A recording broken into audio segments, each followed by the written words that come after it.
The distribution began at the northern lighthouse as the moon waned toward the final third of Ramadan.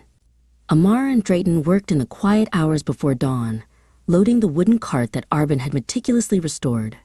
"A sack of grain is a heavy burden for one man," Ammar observed, securing a knot in the hemp rope.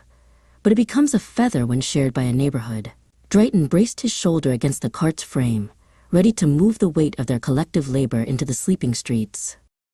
The path to the Kale Hill was steep, the ancient stones slick with the morning mist. Arbin guided the cart's handle while Karima, a new volunteer from the lower districts, helped navigate the narrow turns. "The hill usually keeps us isolated," Karima said, her breath visible in the cool air. "But today, the hill is just another doorstep." They moved with a steady rhythm, the creak of the wooden axle sounding like a heartbeat against the silence of the fortress walls. Inside the pharmacy of the old bazaar, the air was thick with the scent of lavender and the crispness of fresh linen. Hana and Ajla were finalizing the comfort bundles, adding small sprigs of dried herbs for tranquility. "We aren't just giving supplies, Ajla," Hana whispered, tucking a note into a fold of cloth. "We are giving the promise that no one has to heal in the dark." Ajla nodded, her movements mirroring Hana's grace as she tied the final silk ribbon. At the stone bridge, the morning wind tugged at the indigo silk banners Zikir and Valon had crafted. They worked together to secure the copper rings to the iron railings, the metal chiming softly. "The Vardar River divides the city in two," Zikir noted, looking down at the rushing water. "But our banners turn the bridge into a seam." Valon adjusted the drape of the silk, ensuring the silver threads caught the first rays of the rising sun. The heat of the bakery was a familiar comfort as Uncle Adam and Luann packed the last of the midnight crackers. The spiced aroma of cumin and sea salt filled the room, a sharp contrast to the morning chill outside. "The strength of a community is baked in the small things," Adam said, handing a tray to Luann.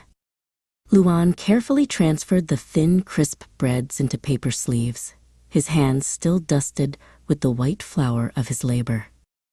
In the community room, the topographical map was now covered in colorful pins, marking every home that had been reached. Elif and Tioman, a young architect in training, stood over the table, identifying the last few pockets of silence in the Tofane district. "Architecture is usually about walls," Tioman remarked, pointing to a secluded courtyard. "But here, we are learning that the most important structures are the gaps we bridge between people." Under the wide canopy of the ancient plane tree, Mrs. Fatima and Vedat sat with a basket of mended prayer beads. They were no longer just repairing cords. They were preparing gifts for the elders who could no longer make the walk to the mosque. "A prayer is a bridge of light, Vedat," Fatima said, her voice soft and steady. Vedat carefully placed a finished string of wooden beads into a velvet pouch, feeling the smooth weight of a tradition being passed forward. As the day turned toward the evening iftar, Selma and Omer coordinated the setting of a long table in a forgotten courtyard. They moved with purpose, laying out white cloths and arranging plates of dates and water.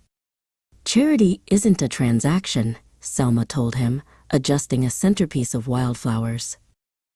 "It is an invitation to belong." Omer stood back, looking at the transformation of the dusty space into a sanctuary of welcome. High on the scaffolding of the lighthouse, Bessem and a young apprentice named Iskra checked the glass of the vigil lamp. The sun was dipping below the horizon, casting a deep violet hue over Skopje. "We keep the light for those who are lost and those who are found," Bessem said, his hand steady on the lantern's brass base. Iskra polished the glass until it shone, ready to reflect the flame that would burn until the first light of Suhoor. As the call to prayer echoed from the minarets, Ammar and Hana stood on the stone bridge, looking at the city they had helped unite. The indigo banners waved, the lanterns flickered, and the scent of warm bread drifted on the breeze. "The pulse is stronger tonight," Hana whispered, watching the families gather at the long tables below.